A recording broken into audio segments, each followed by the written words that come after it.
जुर्म की हर वो कड़ी जो परत दर परत खुलती चली जाए, हर गली, हर गांव, देश और दुनिया के कोने कोने से अंधेरे को चीरते हुए गुनाह की वो तस्वीरें हम आपको दिखाएंगे जिसे देखकर आपकी रूह कांप जाएगी। आप अपने दांतों तले उंगली दबा लेंगे, आपके पैरों तले जमीन खिसक जाएगी। ऐसी सच्ची कहानियों से रूबरू कराएंगे। नमस्कार, मैं हूं आपके साथ पराग गुप्ता और आप देखना शुरू कर चुके हैं गुनाह। आज ऐसी कहानियों से आपको रूबरू कराएंगे जिसे सुनकर तो आपको यकीन नहीं होगा और न ही अपनी आंखों देखी पर भरोसा।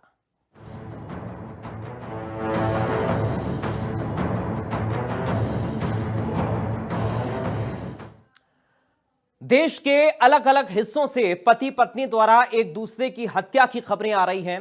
संयुक्त राष्ट्र की रिपोर्ट के मुताबिक दुनिया भर में हर साल लगभग 50,000 महिलाओं की हत्या होती है, जिनमें से 60% मामलों में हत्यारा कोई करीबी व्यक्ति होता है। लेकिन अब भारत में उल्टा चलन शुरू हो गया है। पत्नियां अब पति की हत्या के मामले में भी आगे हैं। लाश छिपाने के लिए ड्रम, फ्रीज, सेप्टिक टैंक जैसे अजीब तरीके अपनाए जा रहे हैं और रिपोर्ट यह कहती है कि एक साल में देश भर में तकरीबन 350 पत्नियों का कत्ल उनके पति करते हैं और 200 पतियों का मर्डर खुद पत्नियां कर देती हैं। वो दौर अलग था जब लोग इश्क में अपनी जान देते थे। ये दौर तो बिल्कुल उसके उलट है। यहां पर मोहब्बत के बदले मोहब्बत नहीं बल्कि मौत मिलती है। इस वक्त देश की आबादी लगभग 140 करोड़ की है और हर दिन, हर साल, हर माह न जाने कितने जुर्म होते हैं, न जाने कितने कत्ल किए जा रहे हैं। मगर अब तक जो तस्वीरें कुछ दिनों में देखने को मिली वो बहुत कुछ बयां कर रही हैं। इन तस्वीरों पर लोग ध्यान न देकर मीम्स बना रहे हैं, बातें हो रही हैं, जोक्स बन रहे हैं। सब कुछ करने के बाद लोग गंभीर होकर सिर्फ एक ही बात कह रहे हैं कि आजकल हो क्या रहा है, लोगों को आखिर क्या हो गया है। अगर हम ध्यान दें तो मियां बीबी के बीच लड़ाई झगड़े तो तब से चले आ रहे हैं जब टीवी, इंटरनेट का इजाद भी नहीं हुआ था। लेकिन अब तो बात नोकझोंक से निकलकर ड्रम, कुकर, फ्रीज, दीवार, जंगल और ना जाने कहां कहां तक आ पहुंची है और दूसरे दिन की इस तरह के मामले सामने आ रहे हैं। अब सबसे बड़ा सवाल यह है कि 7 जन्मों का साथ निभाने के लिए किए गए वादों का भी लोगों को जरा सा लिहाज नहीं रह गया है। सभी को एक साथ एक फ्रेम में लाना तो संभव नहीं, लेकिन अगर हाल की तस्वीरें देखी जाएं तो मेरठ, जयपुर, औरैया, बदायूं समेत ऐसी कई जगह हैं जहां पर अपनों ने अपनों को मौत की नींद सुला दिया। 7 जन्मों की कसम खाकर साथ निभाने का वादा करने वाले पति पत्नी 7 जन्म तो निभाना छोड़िए, एक जन्म, 1 साल, 1 महीने और 15 दिन बाद ही अपने जीवन साथी को मौत के घाट उतार दे रहे हैं। इनमें वो पति भी शामिल हैं जिन्होंने पूरी दुनिया से बगावत कर शादी की। इसी ताजी तस्वीरें हम आपको उन्नाव और गोंडा की दिखाएंगे, जहां पर पति पत्नी का इस तरह से अवैध संबंधों के चलते रिश्ता खराब हो रहा है। अब रुख कर लेते हैं पहली कहानी की ओर।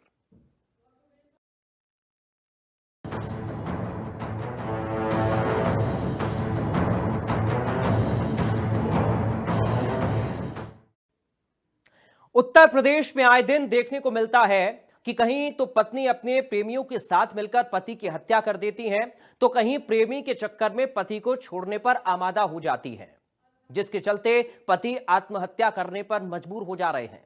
ऐसा ही मामला मैनपुरी से सामने आया, जहां मायके में रह रही पत्नी ने घर जाने से इनकार करते हुए मां और पिता के साथ मिलकर पति से अभद्रता की, जिससे आहत होकर पति ने घर में फांसी लगाकर अपनी जीवन लीला समाप्त कर ली। देखिए रिपोर्ट। कलयुगी पत्नी की डटी करतूत, आहत पति ने गले लगाई मौत। मौत का फंदा, पत्नी का काम गंदा। प्रताड़ना की वो कहानी जो रूह कपा देगी। पति, पत्नी और वो। पहले ड्रम, फिर सीमेंट, फिर कॉफी और अब आहत पति की मौत की वो कहानी जो रूह कपा देगी। इन तस्वीरों को ध्यान से देखिए। ये वही पत्नी है जिसकी वजह से एक मां ने अपना लाल खो दिया। एक पिता ने अपना बेटा खो दिया, एक बहन ने अपना भाई खो दिया, लेकिन मोहतरमा की सेहत पर कोई असर नहीं पड़ा। मैनपुरी के रहने वाले युवक ने 1.5 साल पहले ही परिवार की सहमति से लव मैरिज की थी, लेकिन युवक ने सोचा नहीं होगा कि ये लव मैरिज ही गले का फंदा बन जाएगी। युवक के परिजनों का आरोप है कि शादी के कुछ दिन बाद ही युवती का कहीं और अफेयर हो गया था और फिर यहीं से शुरू होता है गुनाह की वो कहानी, जिसके बारे में ना किसी ने सोचा था, ना ही महसूस।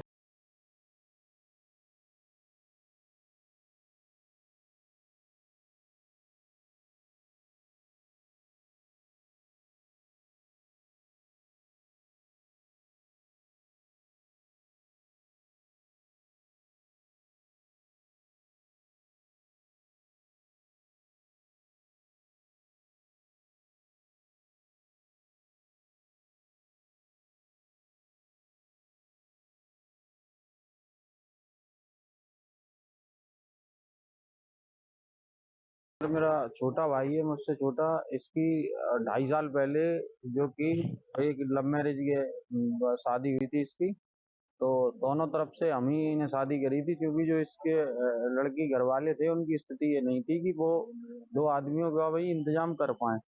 मैंने दोनों तरफ से शादी करी और कर्जा लेके उसके बाद के रंग इसकी पत्नी के ये हुए, मेरे छोटे भाई की पत्नी के, कि हर चौथे दिन घर जाने की जिद करने लगी। तो जब हम लोगों ने उससे एक बार बोला, उसके बाद भी इनके क्या नाम, जो मेरे भाई के ससुर है, तो वो हर बार यही कहता था कि मेरे भी पचड़े में ना पड़ो, लड़के लड़की को रहने दो। उसके बाद इसको इसकी पत्नी ने, जो कि लक्ष्मी, इसकी पत्नी ने इसको फोर्स किया कि मैं तेरे साथ तब रहूंगी जब मेरे भाई को गाड़ी लेके दे।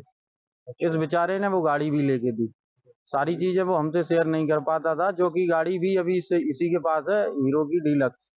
उसके बाद अभी पिछले लमसम 2-2.5 महीने से ये राजी बाजी से कुंभ का बहाना करके घर से निकली कि कुंभ जा रही हूँ। तो मेरे पिताजी के भी पैर छुए। अभी अभी 4 नवंबर को मेरे पिताजी का एक्सीडेंट हुआ है, तो अभी भी उनकी ये कंडीशन नहीं है कि वो सही ढंग से चल पाए। इतनी घर की गलत परिस्थिति है अभी इस टाइम कि उसको कुंभ का बहाना करके जो है ना, क्या मायके चली गई? जी, कुंभ का बहाना करके जब मायका कहाँ पे है इनका? इनका मायका है, ये वैसे तो मंगलपुर की रहने वाली है और मायका इनका ये है राधा रमन रोड, लोकप्रिय वस्त्र भंडार। मैनपुरी में? जी अच्छा, आप भी मैनपुरी के रहने जी वाले जी हैं। जी।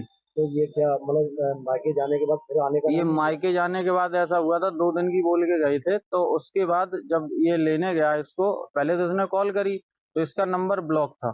इसका नंबर ब्लॉक था। उसके बाद मेरे घर में जितने भी परिजन है सब लोगों का नंबर ब्लॉक था। और उसके बाद जब इससे ये अंकुर जब इसको घर भेजा, ये पूरा घर से जेवर, जो मेरी माँ का जेवर था, इसका तो था ही, माँ का जेवर, और घर से इसने क्या नाम, छोटे वाले ने 20,000 रुपए मुझसे उधार लेके इसको दिए ठीक है। कि तू जा तो क्या ये ससुराल में नहीं आना चाहती थी क्या? ये इसका, अब मैं बोलना तो नहीं चाह रहा, मेरे छोटे भाई की पत्नी है, लेकिन इसका किसी और के साथ अफेयर था। इसका इसीलिए इसको इतना प्रताड़ित किया कि मेरे भाई ने जो है ये गुनाह करने पे मजबूर हो गया। क्या आत्महत्या करनी? जी जी क्या मतलब जो है ना, कि बताते हैं उसके एक बच्ची भी है, तो क्या बच्ची जी, को उसके मिलने नहीं बच्ची भी है। ये बार बार यही देता रहा फोर्स कि आप हमें लक्ष्मी दो ना दो, हमारी बच्ची को तो एक बार मिलने दो। लेकिन जब भी ये गया तो इसको धक्के मार के बेइज्जत करके निकाला गया वहां से। इसने घर नहीं बताया। फिर एक बार हम भी गए वहां पे, तो हमसे भी उसके यही शब्द थे कि यहाँ से तुरंत भागो, वरना ऐसा दहेज एक्ट मुकदमा लगवाएंगे कि तुम्हारी जर जमीन सब बिक जाएगी। क्या ससुराली और पत्नी के जो उन्होंने जो वचन किए हैं, मतलब कहा है उन्होंने, इस तरह से बेइज्जती की है, क्या उससे हताश को फिर आत्महत्या कर ली? जी बिल्कुल, जी बिल्कुल। बहुत इतनी इतनी इस तरीके से बेइज्जती नहीं करनी चाहिए थी। आप किसी की बच्ची, हर एक बाप, जब वो बच्ची उसकी थी तो जो इसके घर में थी ये भी बच्ची इसकी थी। अगर उस बाप को उसकी बच्ची मिली तो इसको इसकी बच्ची क्यों नहीं देखने दी गई? हाँ, शादी ये हुई थी 21 नवंबर 2023 में। शादी में भी लमसम करीब मेरा 24-25 लाख रुपए आज न पैसा है न मेरा भाई है। ये आत्महत्या का कदम ये है कि ये जो है इसके घर वाले जो है लड़की की ससुराल वाले, ये साले लालची किस्म के आदमी हैं। इनको कई बार इन्होंने बताया भी कि मतलब ये दाऊ पैसा मांगता है हमसे। उसने बेचारे ने मोटरसाइकिल भी दी, पैसा भी दिया। फिर इसने हमें एक बार बताया तो मैंने उसको बुलाया यहाँ। तब इनके पास शायद रिकॉर्डिंग भी है। उसने एक बार शायद 1.5 लाख रुपया इनसे लिया भी, शादी के बाद भी रुपया लिया। तो उन्होंने अपनी टीन वगैरह कुछ डलवाई और इसको मैंने बुलाया अपने ऑफिस क्या में। क्या लगता है कि जो ना ये लक्ष्मी जो है पत्नी है, तो पति से आप लोग दोनों तरफ का खर्चा उठा रहे हैं? पूरा पूरा ससुर का भी खर्चा है, सास ससुर इनके पास कुछ नहीं है, दोनों लोगों का खर्चा उठा रहे थे ये। और इसको प्रताड़ित करते थे। परसों ये शायद गया है वहाँ उनके यहाँ, परसों गया तो बहुत बेइज्जती किया इसको। वो इस पे बेइज्जती झेली नहीं, उसको इतना प्रताड़ित किया है कि बेचारे ने मोटरसाइकिल लेके दी, 10-20 हजार रुपया घर से चुपचाप जो भी अपना काम करता था चुपचाप वहां दे आता था। उसके बाद भी हमने ये समझाया, लेकिन ये किसी भी तरीके से इसकी माँ मानी नहीं। तो क्या ये भी चल रही है कि जो ना किसी के संबंध हाँ, किसी संबंध थे ये से शायद कानपुर जो है ये लड़की को बता रहा था कि हम अपनी लड़की को कानपुर कराए। तो मैंने कहा इसको अगर कानपुर कराया तो बताओ कम से कम कहाँ है, तो मैं अब इसको लड़के को भेज दो, इसको भी ले जाओ तुम साथ में। लेकिन इसने जो है वहां जाने ही नहीं दिया। न उसका नंबर दिया, और वो जो लड़की थी, इस लड़के क्या की मौत हो गई है, क्या सरकार जगह तो कोई आया है? नहीं, कोई नहीं आया, आदमी कोई कतई नहीं आया, बिल्कुल भी कोई मतलब सूचना नहीं। नहीं दिया आपने? कोई नहीं, सूचना है उनके पास। घटना की जानकारी जैसे ही लगी तो पुलिस की टीम जांच पड़ताल में जुट गई। आपसी झगड़ा इतना बढ़ जाएगा ये किसी ने ना सोचा था। उत्तर प्रदेश में आए दिनों कहीं पत्नी प्रेमी के साथ मिलकर पति की हत्या कर दे रही है, तो कहीं प्रेम संबंधों के चलते पत्नी अपने आशिक के साथ इतनी मशगूल है कि पति को क्षुब्ध होकर आत्महत्या करनी पड़ रही है।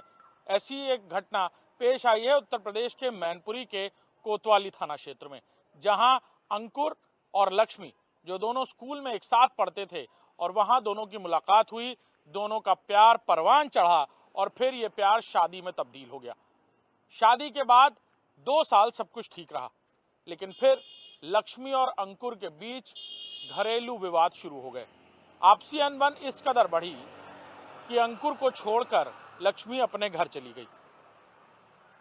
अंकुर कई बार लक्ष्मी को मनाने वहां पहुंचा, लेकिन कई बार लक्ष्मी ने मिलने से तक इनकार कर दिया। अंकुर ने जानकारी की तो पता चला कि लक्ष्मी का किसी के साथ अफेयर चल रहा है।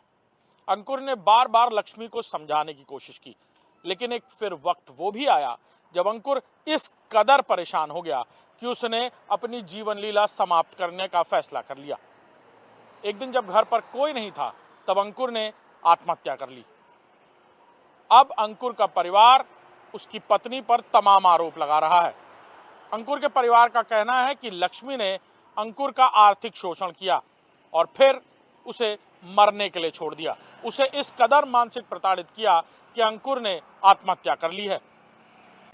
वहीं इसको लेकर पुलिस अब न सिर्फ विवेचना कर रही है, बल्कि आए दिन हो रही इस तरह की घटनाएं खासतौर पर उत्तर प्रदेश में पति पत्नी और वो के चलते चर्चा में बनती जा रही है। कैमरामैन अरशद के साथ अभिषेक सिंह, इंडिया न्यूज।